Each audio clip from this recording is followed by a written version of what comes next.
잘 벌고 잘 살자. 네, 안녕하세요. 팍스 인베스테이너 진행을 맡은 이주원. 김수민입니다. 네, 여러분 이렇게 평일의 중간인 수요일 아침에 다시 인사를 드립니다. 3일 동안 너무너무 수고 많으셨습니다. 오늘도 이제 힘차게 출발을 해봐야 할 텐데요. 오늘도 우리 시청자 여러분들께 힘을 드리기 위해서 저희가 많은 코너 준비했으니까요. 채널 고정해주시면 좋겠습니다. 저의 짝꿍 우리 수민 씨도 만나게 될 텐데요. 우리 수민 씨 오늘의 각오 한번 말씀해 주시죠. 네, 벌써 월요일, 화요일 지나서 수요일까지 왔습니다.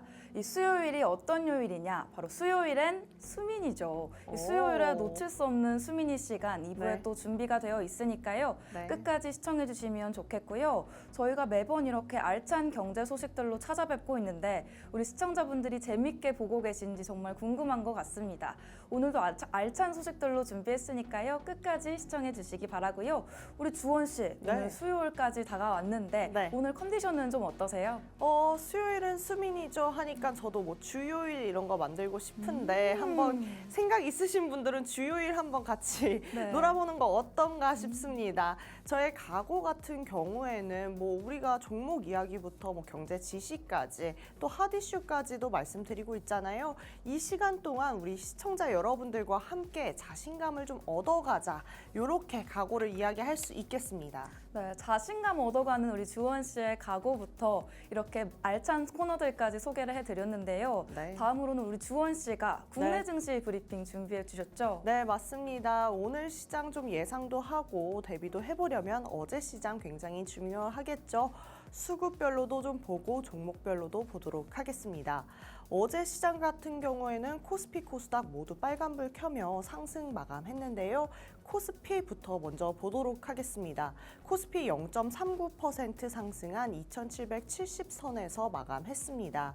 이 미국 시장에서도 역시나 금주 실적 발표를 앞둔 기대감에 빅테크 저가 매수세 유입되는 모습이었고요. 하지만 여전히 대선 불확실성은 잔존합니다. 바이든 사태 이후에 첫 선물 조사에서 해리스 45%, 트럼프 47%로 비등한 모습을 보여줬기 때문입니다. 따라서 트럼프 트레이딩이 약간은 약화되는 모습 피해갈 수 없었습니다. 거기에 금주의 테슬라 실적 발표가 예상되어 있는 만큼 기대감 속에 상승 마감하는 모습 보였고요. 엔비디아 또한 IB 목표 주가 상향에 반등하는 모습 보여줬습니다. 코스피는 반등한 반도체 영향과 함께 강보합권에 머물렀고요. 장은 상승 출발했으나 외국인이 선물 순매도를 전환하는 바람에 상승폭 축소했습니다. 밸류체인 같은 경우에는 12개월 선행 퍼 9.5배, 후행 PBR 1.0배로 지속적으로 우상향 상승하는 모습 보여줬고요. 수급으로 보면 장 초반에 선물 3,000계약 넘게 순매수하던 외국인이 500계약 순매도하는 모습 보여주면서 지수 상승폭 축소했습니다. 산업재에서는 조선과 기계, 방산 등 실적 영향이 지속되면서 강세를 보였고 이에 HD 한국, 조선해양, 현대 로템은 52주 신고가를 경신했습니다. 자동차는 7월 차익 실현 영향으로 업종 전반 약세이긴 했는데요. 호실적과 주주 환원 기대감에 저가 매수세 유입되는 모습 보여줬습니다. 그 외에도 음식료, 화장품 등 수출 호조들 보이면서 숫자로 증명 중인 업종들이 좀 잘 가는 모습 보였고요. 외국인 자금 유입이 장중 축소된 이후에는 당연히 지수 반등폭 역시 축소되는 모습까지 보여줬습니다. 이에 SK하이닉스는 외국인 5거래일 연속으로 매도하는 모습 보여줄 수밖에 없었고 또한 장기 평균 하회 중인 퍼는 지수 하단을 지지해줬습니다. 대선 불확실성이 변동성을 확대시켜 가면서 지수 등락을 반복하게 했습니다. 같은 시각 코스닥도 한번 보도록 하겠습니다. 코스닥 저점이 지속적으로 붕괴되며 하락을 거듭했습니다. 결국에는 그래도 반등하는 모습 보여줬는데요. 바이오, 웹툰, 미용, 의료기기 같은 테마별로 순환매가 보여졌습니다. 이 장중에서는 SK하이닉스가 하락 전환에 코스닥 반도체 업종들이 반등하고 그 그것들은 조금 미미한 모습을 보여주기는 했습니다. 더불어서 2차 전지 여전히 캐즘 우려 속에서 지속되는 모습 보여줬고요. 웹툰은 나스닥 상장 네이버 웹툰 덕에 조금 올라가는 모습 보여줬고 바이오는 금리 인하 기대감에 거기에다가 알테오젠 훈풍까지 더해져 강세를 보여줬습니다. 원달러 환율은 바이든 사퇴 여파로 진정되며 하락한 달러 인덱스 영향으로 3.7원 정도 하락했고요. 아시아 증시는 여전히 혼조세 보였습니다. 어쨌든 지금 우호적 실적과 금리 인하 기대감에 유효한 상태이니만큼 테슬라, 알파벳 등 미국 빅테크주들 조금 눈여겨보셔야겠고요. 더불어서 국내주들도 실적 발표가 있습니다. 그 부분까지도 조금 집중해 보셔야 되겠습니다. 좀 여기까지 국내 증시 간단하게 알아봤고요. 간밤에 미국 증시도 알아봐야겠죠, 수민 씨? 네, 간밤 미국 증시 마감 시황과 브리핑도 준비를 해봤습니다. 앞서서 국내 증시에서도 안내해 주셨듯이 우리 뉴욕 증시와 국내 증시가 긴밀하게 연결이 되어 있기 때문에 계속해서 나오고 있는 이슈들은 계속 팔로우를 해주시면 좋을 것 같고요. 3대 지수부터 보도록 하겠습니다. 다우존스 지수는 57.35포인트, 0.14% 하락하면서 4358.09에 마감했습니다. 나스닥 지수는 10.22포인트, 0.06% 하락 마감했고요. S&P 500 지수도 0.16% 내린 5,555.74에 마감을 했습니다. 오늘은 지수가 이렇게 모두 파란불을 켰습니다. 약보합권에서 마감을 했는데요. 이번 주부터 뉴욕 증시에서 주요 빅테크 실적들이 공개가 됩니다. 앞서서 말씀해 주셨듯이 구글의 모회사인 알파벳, 그리고 테슬라의 실적 발표를 앞두고 경계감 속에 주가 지수가 큰 폭의 움직임을 보여주지는 못했는데요. 장 마감 후 발표된 실적에서 알파벳은 매출과 주당 순이익 모두 시장 예상치를 상회를 했고요. 2분기 매출이 전년 동기 대비 14%나 증가를 했다고 합니다. 반면에 테슬라는 다소 아쉬운 모습이었는데요. 2분기 매출이 전년 대비 7% 감소했고 EPS는 52%로 전년 대비 43%나 감소했다고 합니다. 이렇게 다소 실망스러운 실적에 테슬라 주가가 시간 외 거래에서 3% 넘게 밀리고 있는 모습인데요. 가상화폐 이더리움 이슈도 있습니다. 가상화폐 이더리움 ETF가 이날부터 뉴욕 증시에서 거래가 시작됐는데요. 총 9개의 이더리움 현물 ETF가 상장됐다고 합니다. 하지만 이 ETF 거래가 시작됐음에도 불구하고 이 이더리움 가격이 오히려 약보합권에서 마감을 했는데요. 현물 ETF 상장에 대한 기사가 많이 쏟아졌었는데 이에 대한 기대감으로 50% 가까이 상승을 했다가 오히려 최근 들어서 뉴스에 파는 흐름입니다. 최근 대선 불확실성까지도 커지고 있는 상황인데 앞서 말씀해 주셨듯이 해리스 부통령이 여론조사에서 도널드 트럼프 전 대통령을 앞섰다는 소식이 전해졌습니다. 트럼프 트레이드가 삐걱될 것이다. 이런 예상까지도 나와주고 있는데 해리스가 사실상 미국 민주당 대선 후보로 낙점되는 흐름인데요. 로이터 통신이 실시한 여론조사에 따르면 양자 가상 대결에서 해리스가 지지율 44%를 기록했습니다. 오차 범위를 감안한다고 하더라도 해리스가 지지율에서 앞서는 모습인데요. 제3후보까지 포함한 가상 대결에서는 해리스가 42%, 트럼프는 38%가 나오면서 해리스에게 좀 더 유리한 상황이다라고 보여지고 있습니다. 이번 주에는 실적 발표가 계속해서 이어지고 있고요. 대선도 얼마 남지 않았기 때문에 대선 불확실성까지 계속 커지고 있는데 이런 상황 속에서 미국 증시 흐름도 계속해서 지켜보셔야 할 것 같습니다. 네, 이렇게 지금까지 뉴욕 증시 마감 시황과 브리핑 전해드렸고요. 이렇게 국내 증시 그리고 미국 증시까지 알아봤다면 이런 상황들을 우리 실생활에 적용해보는 시간 또 안 가져볼 수가 없잖아요. 네, 맞습니다. 그래서 저희가 또 준비한 코너가 있습니다. 네. 주원 씨가 한번 소개해 주시겠어요? 네, 바로 우리 방송의 하이라이트죠. 핫이슈 시간입니다. 오늘 제가 먼저 말씀드릴 텐데요. 제가 준비한 핫이슈는 조선주입니다. 조선주 요즘 특히나 잘 가고 있는데요. 미국 대선에 안 좋은 영향을 안 받을 수 있는 또 종목들이 많이 있기 때문에 잘 가지 않나 싶습니다.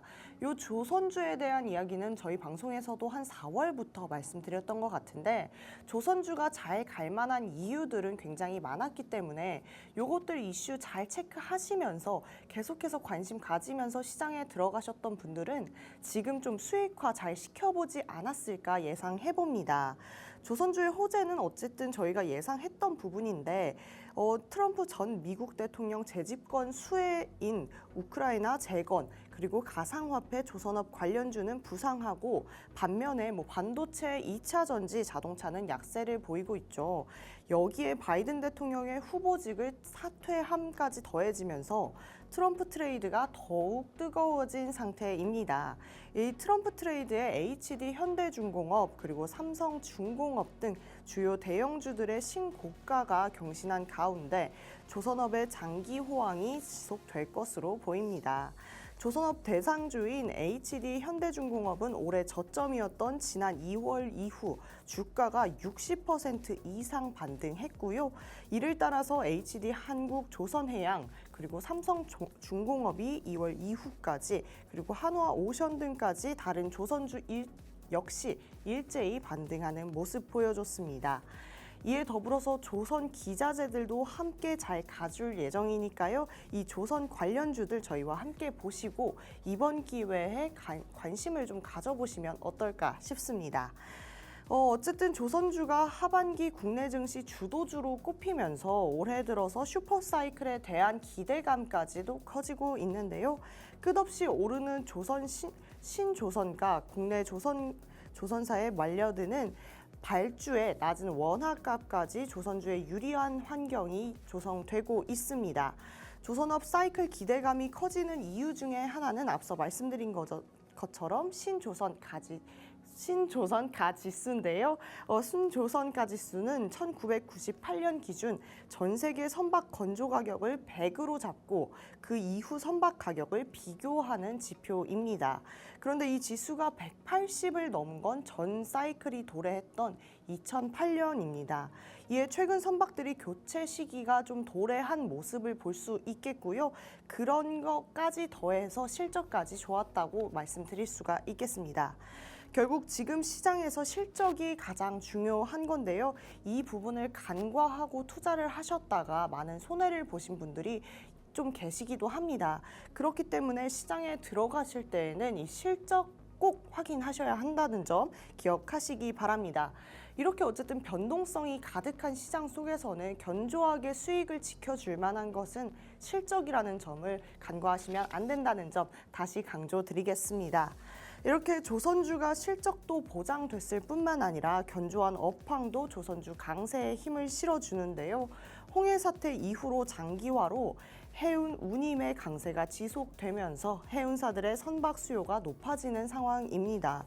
여기에 전 세계 최대 해운 동맹인 2M이 내년에 해체되면서 빅2로 꼽히는 MSC와 머스크 간의 경쟁이 치열해질 것으로 보입니다. 거기에 대규모 선박 발주를 기대하긴 할 수 있는 요인으로 조금 보여질 수 있겠는데요. 이에 더불어서 친환경 선박 전환과 이 노후 선박 교체 수요도 여전하다고 볼 수가 있겠습니다. 게다가 트럼프 미국 제조업 활성화를 위한 수단으로 저렴한 에너지를 사용하고자 하고 있죠. 따라서 바이든 정부가 추진한 녹색 전환 정책을 폐기하고 석유, 석탄, 천연가스 등 화석 연료를 중심으로 에너지 정책 변화도 있을 예정이니까요. 이 부분까지 같이 체크하시면 센스 있는 투자자 될 수 있지 않을까 보겠습니다. 자, 여기까지 저의 핫 이슈 봤고요. 우리 수민 씨의 핫 이슈 한번 봐야겠죠? 네, 제가 준비한 두 번째 핫 이슈 바로 엔터입니다. 엔터가 오늘의 핫 이슈인 이유 바로 YG 엔터테인먼트의 걸그룹 2NE1 재결합 소식 덕분인데요. 이로 인해서 YG 엔터테인먼트의 주가가 큰 폭으로 상승했다고 합니다. 오늘은 그 내용 핫 이슈에서 짚어볼 텐데요. 먼저 주가부터 보겠습니다. 지난 22일에 YG 엔터테인먼트의 주가가 전거래일 대비 4.11% 상승한 36,700원에 거래가 됐습니다. 다음 보시면 장 초반에는 7.37%까지 오르면서 37,850원을 기록하기도 했는데요. 이번 주가 상승의 배경에는 YG 엔터테인먼트가 공식 블로그에 2025년 YG 계획 영상을 담은 그 게시글을 게재한 것이 큰 영향을 미쳤습니다. 이 영상에서 양현석 YG 엔터테인먼트 총괄이 데뷔 15주년을 맞이한 2NE1과의 협업을 공식화하면서 향후 활동 계획을 직접 소개하기도 했는데요. 양총괄은 2NE1이 오는 10월 초에 열리는 서울 콘서트를 시작으로 일본 요사카와 도쿄, 여기를 포함한 글로벌 투어를 계획 중이다. 이렇게 밝히기도 했습니다. 이러한 소식들이 2NE1 팬들에게 큰 기대감을 안겨주고 있는 상황일 것 같은데요. 주가는 이렇게 보시면 될 것 같고요. 다음 보시면 양현석 총괄이 이번 공연 매우 특별할 것이다. 이렇게 말을 하면서 자신감을 크게 드러냈습니다. 2NE1과 함께 자란 세대들이 추억을 공유할 수 있는 무대를 만들어 보겠다. 이렇게 밝힌 건데요. 이런 의지를 드러내면서 YG 엔터테인먼트 소속 아티스트들의 향후 활동 계획까지도 공개가 됐습니다. 구체적으로는 어떤 아티스트들의 공개가 있었냐 하면 2025년에는 블랙핑크의 컴백과 월드 투어가 진행될 예정이고요. 트레저와 베이비몬스터 또한 월드 투어를 통해 글로벌 시장 공략에 나서겠다. 이런 의지를 또 보여줬습니다. 악동 뮤지션 악뮤도 새 앨범을 작업 중인 가운데 위너의 송민호와 강승윤이 12월 말에 병역을 마치고 활동을 재개할 예정이라고 밝혔습니다. 신인 그룹이죠. 베이비몬스터를 이을 넥스트몬스터 또한 내년 론칭을 목표로 준비 중이라고 밝혔습니다. 다음 보시면 그러나 이렇게 좋은 컴백 소식들에도 불구하고 증권가에서 YG 엔터테인먼트의 목표 주가를 하향 조정했습니다. 다음에서 보이실 텐데요. 그 이유가 무엇이냐 하면 대신증권과 한국투자증권이 YG 엔터테인먼트의 목표 주가를 각각 5만 5천 원 그리고 4만 8천 원으로 하향 조정을 했습니다. 그 이유가 올해 2분기 실적이 시장 기대치를 하회할 전망이기 때문인데요. 올해가 내년을 위한 준비 기간이다. 이렇게 증권가에서는 파악하는 흐름입니다. 다만 하반기에는 앞서 말씀드렸던 베이비몬스터 그리고 트레저의 성장세로 실적 개선의 흐름을 보여주지 않을까 하는 기대감이 있고요. 또 2025년에는 블랙핑크 그리고 2NE1, 위너의 활동까지 더해지면서 YG 엔터테인먼트의 밸류에이션 매력이 확대될 전망이라고 합니다. 오늘은 이렇게 YG 엔터테인먼트 좀 익숙하실 수도 있는 주제로 들고 와 봤는데요. 2NE1의 재결합 소식 그리고 주가 상승까지 알려드렸습니다. 이 YG 엔터테인먼트가 다양한 아티스트를 보유하고 있는 만큼 이 아티스트들의 활동이 어떻게 전개될지 그리고 주가에는 어떤 영향을 미칠지 계속해서 지켜보시면 좋겠습니다.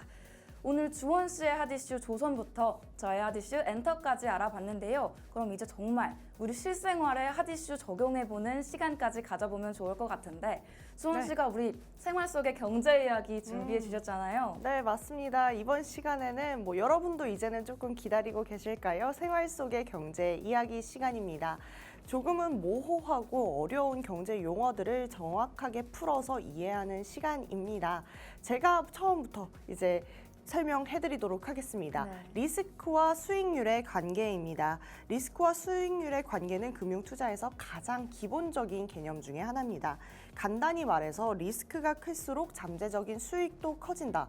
하이 리스크, 하이 리턴 요 얘기가 될 수 있겠습니다.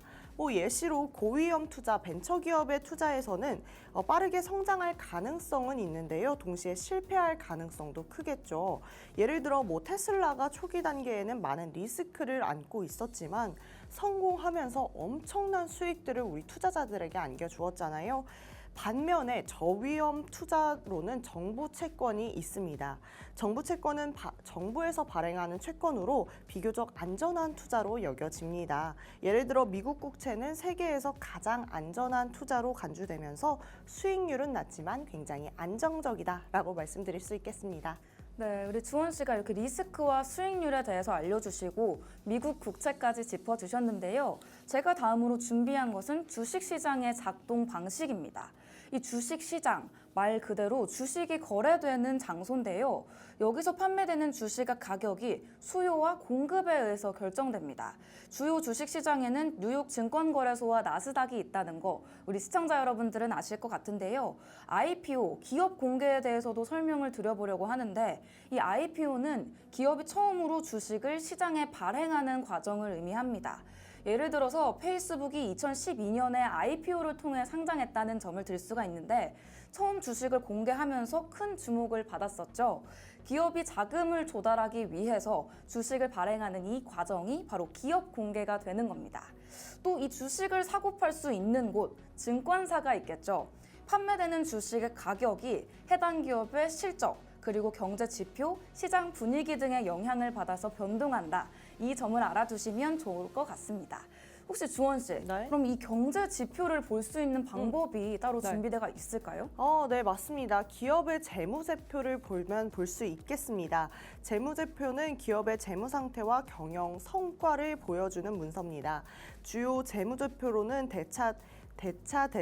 대차대조표, 손익계산서, 현금 흐름표가 있습니다. 예시로는 대차대조표가 있는데 이것은 기업의 자산, 부채, 자본을 나타냅니다. 애플의 대차대조표는 현금 및 현금 자산, 부채, 주주 자본 등을 예로 들 수 있겠습니다.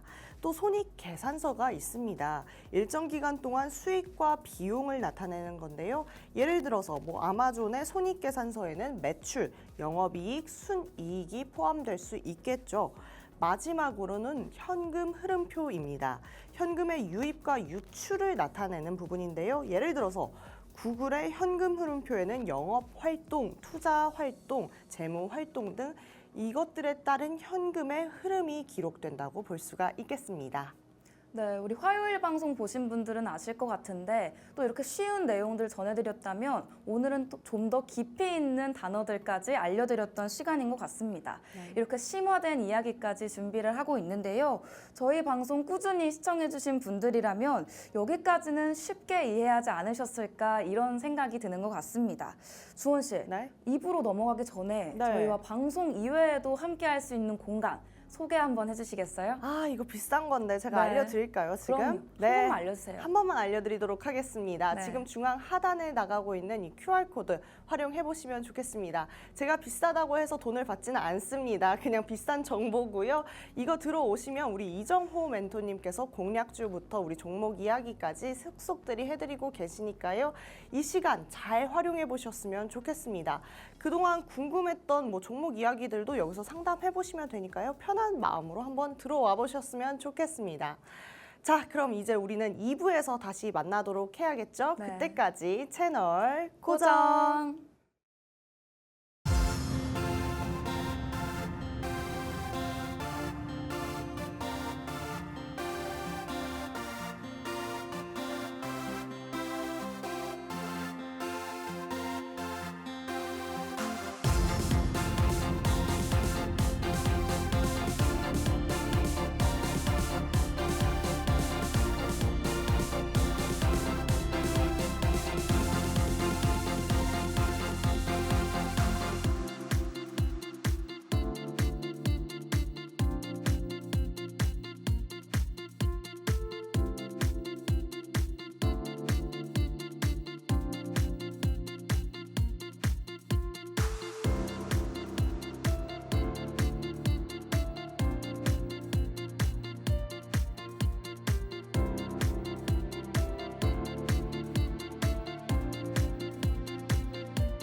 네, 굿모닝 인베스테이너 다시 주사인볼트의 타임이 돌아왔습니다.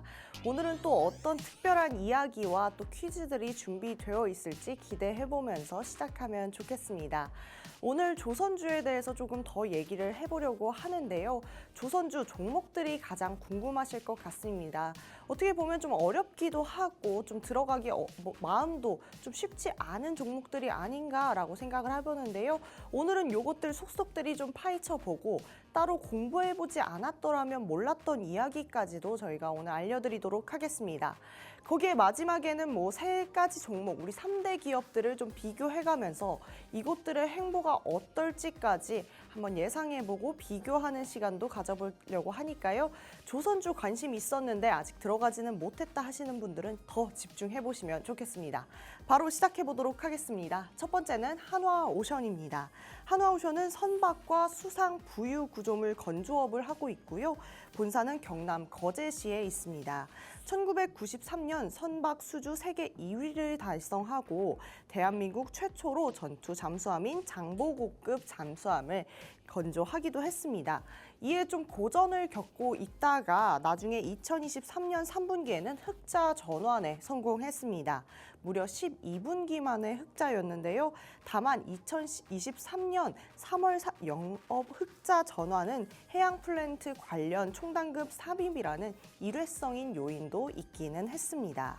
다음 보시면 2024년 1분기에는 호주의 오스탈사 흡수 합병 계획을 발표하기도 했습니다. 인수 금액은 무려 9,700억 원인데요. 향후 대량의 함선을 건조해야 하는 호주 해군 사업과 오스탈 US를 통한 미국 건함 사업 진출로 글로벌 기업화를 진행하겠다고 했습니다. 이후 잡음이 좀 있기는 했습니다만 지금은 잘 정리되어서 인수 단계에 있다라고 발표하기도 했습니다.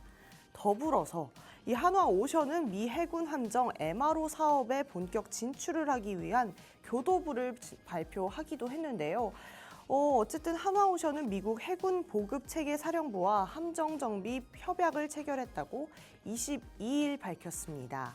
이번 협약으로 향후 5년간 미국 해군에 규정한 함정에 대한 MRO 사업 입찰에 공식 참여할 수 있는 권한을 가졌다라고 했는데요. 이에 관계자는 이번 MSRA 획득으로 미군의 함정 정비 사업에 본격 참여가 가능해졌다며 한화오션은 기술 혁신과 품질 향상에 글로벌 방산 시장 진출로까지 확대가 발차를 과할 것이라고 봤습니다. 그 다음 간단하게 우리 한화오션 어떤 인수 과정을 통해서 어떻게 여기까지 왔는지 이 자료들을 한번 가지고 와봤는데요. 오늘 이 얘기보다는 약간 투자에 좀 바로 적용 가능한 이야기를 해보면 어떨까 싶어서 좀 장황하게 이야기는 하지 않고 바로바로 넘어가도록 하겠습니다. 그 다음 삼성중공업인데요. 저 여기서 궁금한 거 있습니다. 우리 수민 씨도 조선주 많이 들어보셨을 텐데 평소에 조선주에 대해서 어떻게 생각했는지 좀 궁금한데요. 평소에 좀 어떻게 생각하셨나요, 조선주? 아무래도 또 앞선 방송들에서 조선주에 대해서 또 배워보기도 했었는데 네. 이 조선 배에도 유통기한이 있다고 하더라고요. 맞아요. 그래서 배도 많이 사용하다 보면 교체를 해줘야 되는 시기가 오는데 네. 요즘이 또 그 시기다 이런 소식들을 들었던 것 같아요. 또 그 맞습니다. 수요가 늘어나면 네. 주가도 올라갈 가능성이 있으니까 네. 또 이런 조선주들 눈여겨보고 있던 상황이었습니다. 우리 수민 씨를 이제 전문가의 세계로 보내야겠습니다. 제가 뒤에서 할 이야기를 미리 해줬는데요. 교체 시기도 말씀해 주셨고 이에 따라서 수요가 증가함에 따라서 주가도 올라간다까지 말씀해 주셨으니까 저는 여기서 퀴즈 마무리해도 될 것 같습니다. 그런데 조금 더 자세한 종목 이야기 해보기 위해서 삼성중공업으로 들어가 보도록 하겠습니다. 삼성중공업 아시겠지만 역시나 강선 건조업 등 조선 관련주이고요. 본사는 지금 분당에 위치해 있다고 합니다.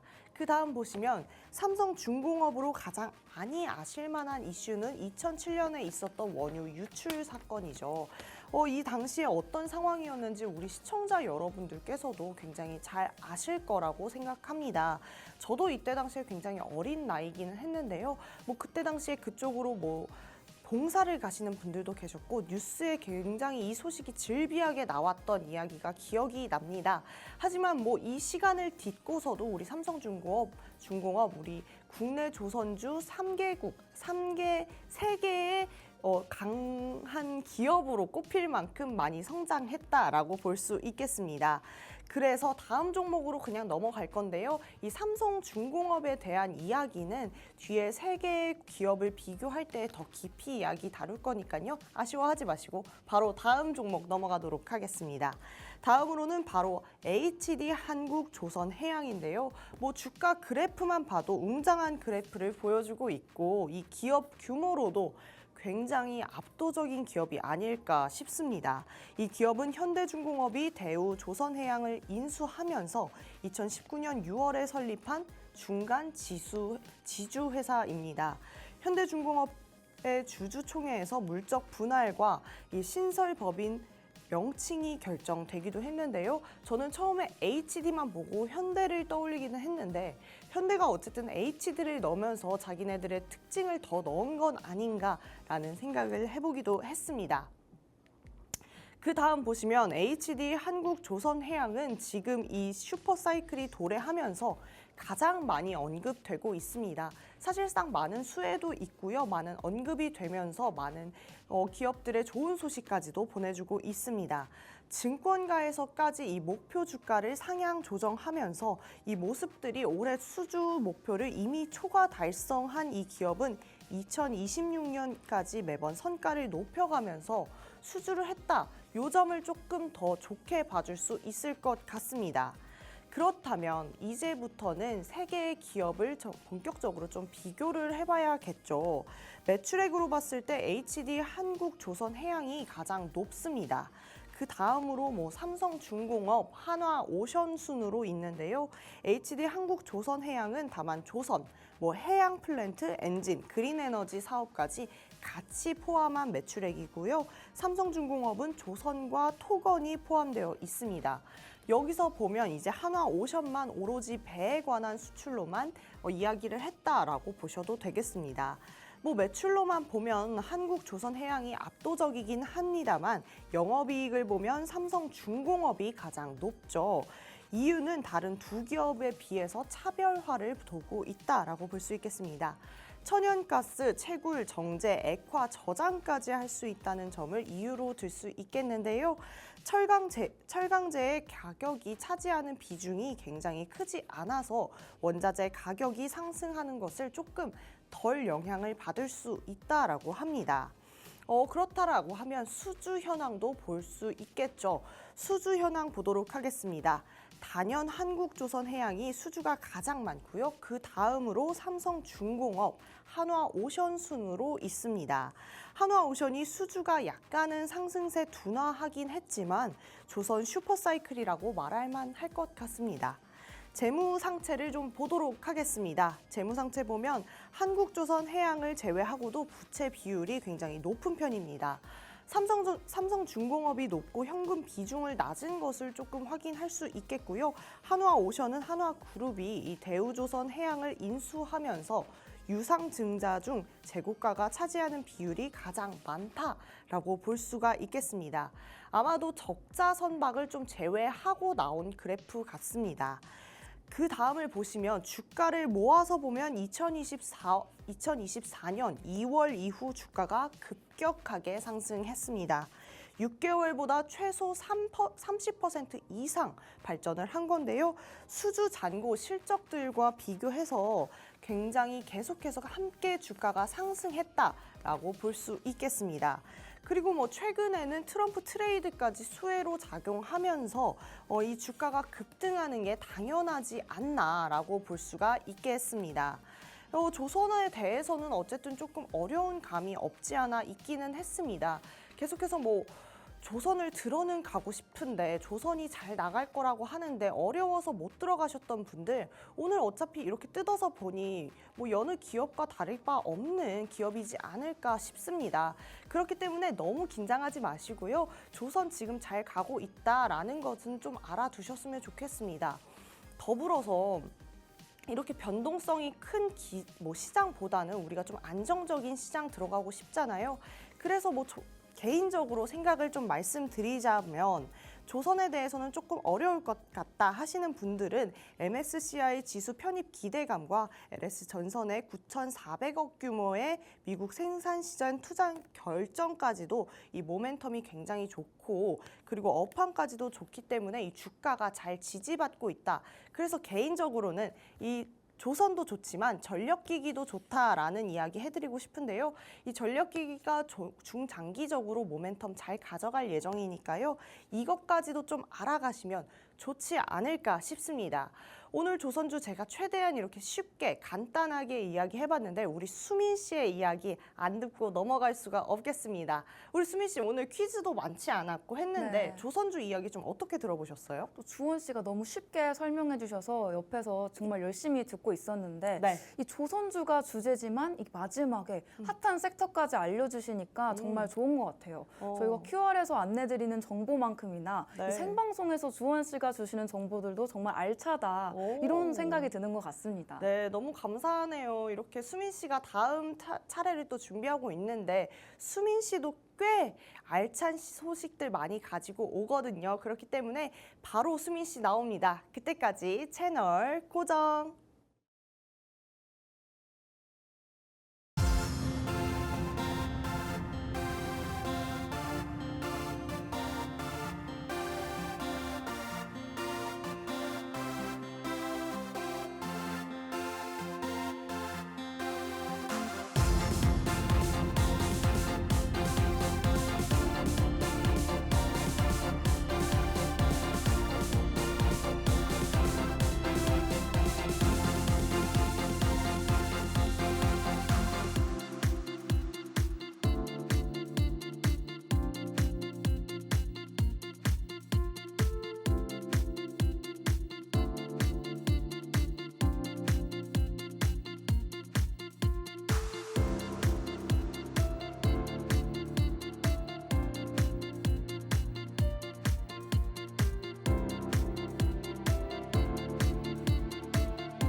화창한 아침 열어주고 있는 굿모닝 인베. 이번에는 제가 바톤을 이어받아서 나머지 아침까지도 열어볼 텐데요. 이렇게 두 번째 시간에 준비된 거 바로 수민이 시간입니다. 이제는 익숙하신 분들도 계실 것 같은데요. 바로 수MC의 민감한 경제 이야기 시간입니다. 어려운 경제 소식들 민감하게 캐치해서 쉽게 알려드리는 시간인데요. 오늘은 정말 재미있는 소식을 준비해봤습니다. 우리 시청자분들 은행에 예금해보신 적 있으신가요? 은행에 한 번이라도 돈을 맡겨보신 분들이라면 오늘의 주제 정말 놓치시면 안 될 것 같습니다. 은행이 어떻게 이렇게 많은 사람들의 예금액을 관리할까? 이렇게 질문을 한번 드려보고 싶은데요. 아시는 분들도 계실 것 같지만 알 것도 같은데 왠지 대답이 쉽게 나오지 않는다. 이런 분들도 계실 것 같습니다. 이렇게 질문에 명쾌하게 대답하기 어려우신 분들 잘 오셨습니다. 오늘 수민이 시간에서 알차게 소개해드릴 예정이고요. 초등학생도 이해할 수 있도록 아주 쉽게 설명해드릴 예정이니까요. 계속해서 지켜봐 주시면 좋겠습니다. 오늘 소개해드릴 이 은행의 역할, 그리고 지급 준비율, 신용통화 부분 지급 준비율, 그리고 뱅크런 이런 단어들 들어보셨나요? 이렇게 중요한 경제 용어들까지 포함해서 이 소식들 전해드릴 거니까요. 퀴즈도 잘 풀어주시면 좋겠습니다. 바로 한번 시작을 해보겠습니다. 은행이 어떤 일을 하는 곳인지부터 알아야겠죠. 은행은 이 예금을 안전하게 보관할 수 있도록 만들어진 기관입니다. 사람들이 돈을 은행에 맡기면 은행이 그 돈을 잘 관리해주죠. 여기까지는 우리가 잘 알고 있는 건데 이걸 예금이라고 했습니다. 그러면 은행이 이 많은 사람들의 돈을 어떻게 관리할까요? 먼저 은행은 돈의 일부만 금고에 보관을 하고요. 나머지 돈은 많은 방법으로 활용을 하고 있습니다. 여기서 제가 말씀드렸던 거 바로 짚고 넘어가야겠죠. 우리 아침 시간이라서 제대로 듣지 않고 계셨던 분들 이 문제에서 다 드러나시게 됩니다. 이 사람들이 돈을 은행에 맡기는 거 뭐라고 하는지 방금 말씀드렸는데요. 우리 주원 씨에게 한번 여쭤보도록 하겠습니다. 사람들이 돈을 은행에 맡기는 것 뭐라고 할까요? 제가 이제 아침이라서 잘 안 듣고 있던 사람 중에 한 명이지 않았을까 싶긴 한데요. 네. 그래도 저는 알고 있습니다. 네. 바로 예금입니다. 맞습니다. 예금이죠. 사람들이 은행에 돈을 가지고 가서 잠깐 맡아주세요 이렇게 말을 하고 하는데 이거를 예금이다라고 알고 있었습니다. 이 은행이 예금을 안전하게 보관을 하고요. 또 필요할 때 찾을 수 있게도 도와주고 있습니다. 예금을 통해서 은행이 사람들에게 돈을 빌려줄 수 있는 자금을 확보한다. 이렇게 이해해 보시면 좋을 것 같고요. 그럼 예금액, 은행이 어떻게 관리하는지 알아보도록 하겠습니다.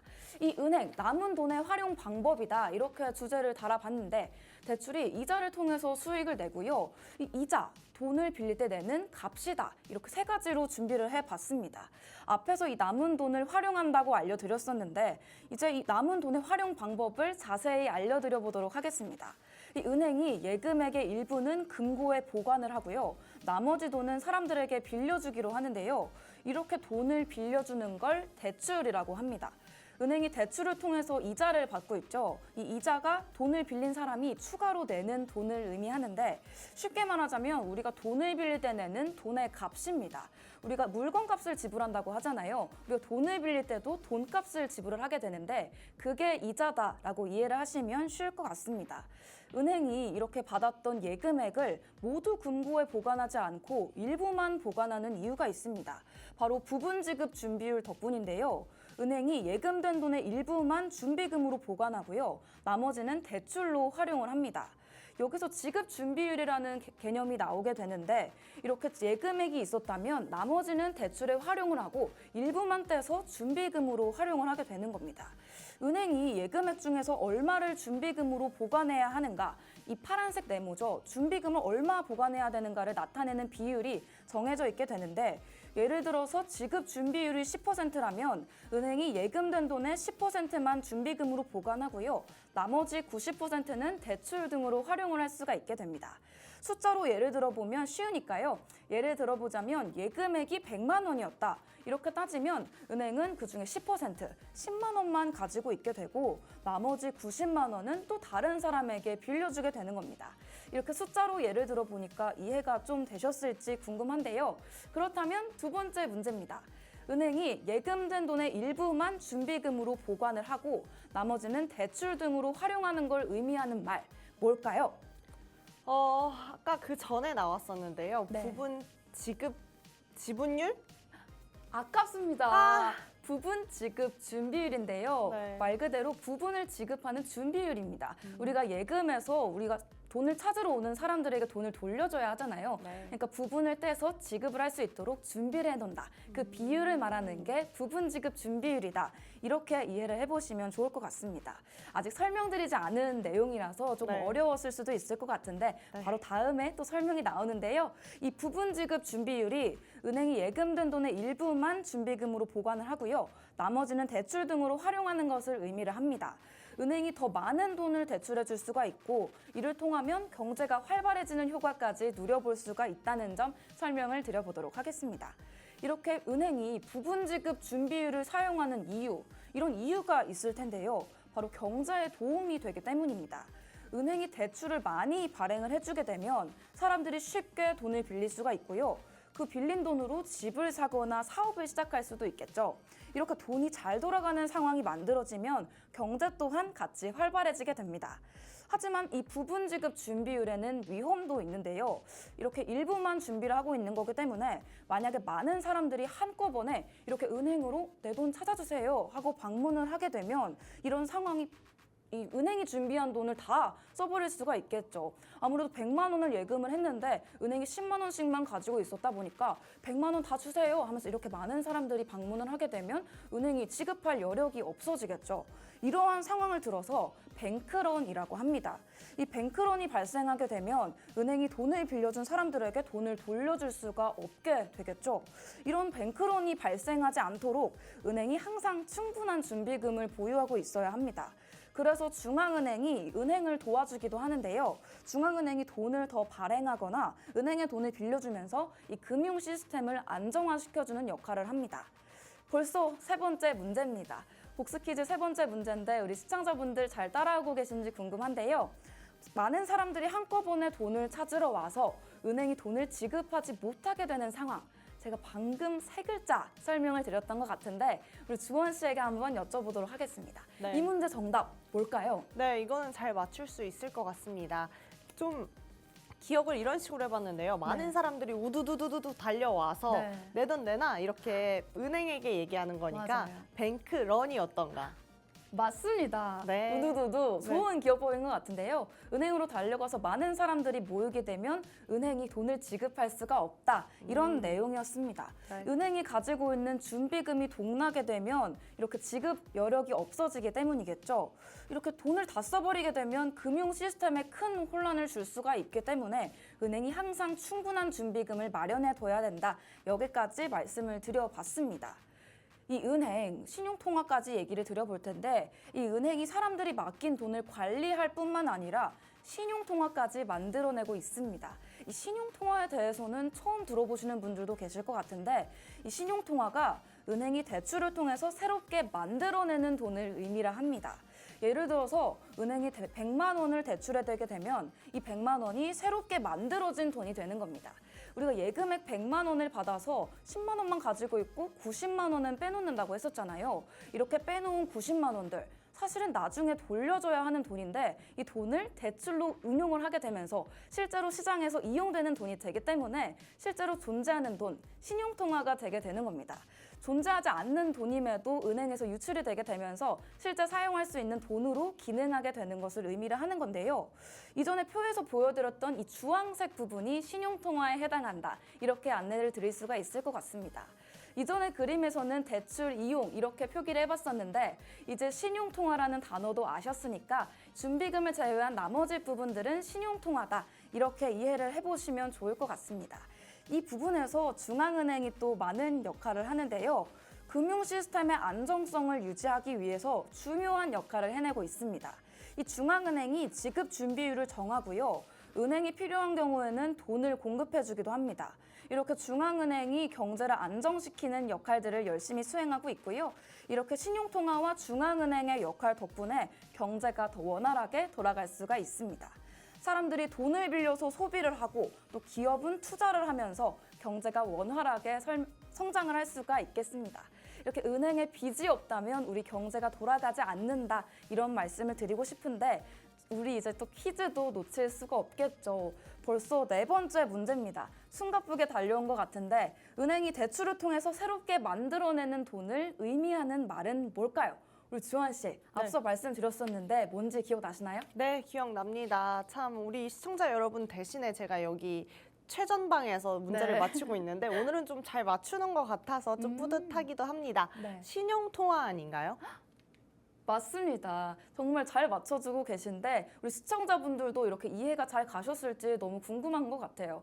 이런 실생활에서 이용할 수 있는 단어들 잘 알아들었다 하시는 분들 계시면 하단에 나가고 있는 QR코드 들어오셔서 생방송 인증도 해주시고 신용통화 이해했어요? 아니면 신용통화 너무 어려운데 추가적으로 설명해 주시면 안 되나요? 이렇게 소통을 해주시면 저희가 또 다음 시간에 더 알찬 소식들로 안내를 드려보도록 하겠습니다. 이렇게 정답 신용통화 맞춰주신 거 다시 한번 축하를 드려보면서 신용통화에 대해서도 한번 짚고 넘어가 볼 텐데요. 이 신용통화, 은행이 대출을 통해서 새롭게 만들어내는 돈을 의미를 했습니다. 은행이 대출을 통해서 돈을 빌려주게 되면 그동안의 경제활동 촉진과 경제 성장까지도 도움이 되겠죠. 이렇게 신용통화까지 알아봤는데 은행이 어떻게 그 많은 사람의 예금액을 관리할까? 이제는 시청자분들도 대략 대답하실 수 있을 것 같은데 부분 지급 준비율을 통해서 돈을 관리하고 대출을 통해서 경제를 활성화시킨다. 이렇게 설명해 보시면 엣지 있는 시청자분들이 되실 수 있을 것 같습니다. 뱅크런 같은 준비 위험들도 대비를 해야 하고요. 중앙은행이 이 과정에서 도와주고 있다. 이런 사실까지 플러스로 알아가시면 좋을 것 같습니다. 이 QR코드도 안내를 드렸고 오늘 알찬 소식들 알아봤는데 네. 주원 씨가 우리 오늘 소감 한번 말씀해 주시면 좋을 것 같아요. 네, 짧게 말씀드리자면 이제 우리 조선주 같은 좀 가고 싶은 네. 종목들도 얘기를 드렸고 실생활에서 좀 필요한 은행에 대한 개념까지 잡아드렸고 하니까 이 시간이 조금 더 알차고 좀 실용성이 있지 않았나 싶습니다. 네, 맞습니다. 저희가 수민이부터 퀴즈 타임까지 알차게 준비를 해서 가져다 드렸는데 저희 내일도 같은 시간에 방송하면서 알찬 소식들 계속 전해드리고 있으니까요. 내일 또 만나 뵈면 정말 좋을 것 같습니다. 본 방송에서 제공해드리는 투자 정보는 상승과 하락을 보장하지 않는다는 점 알아두시면 좋을 것 같습니다. 투자에 유의하시고요. 지금까지 굿모닝 인베였습니다. 고맙습니다.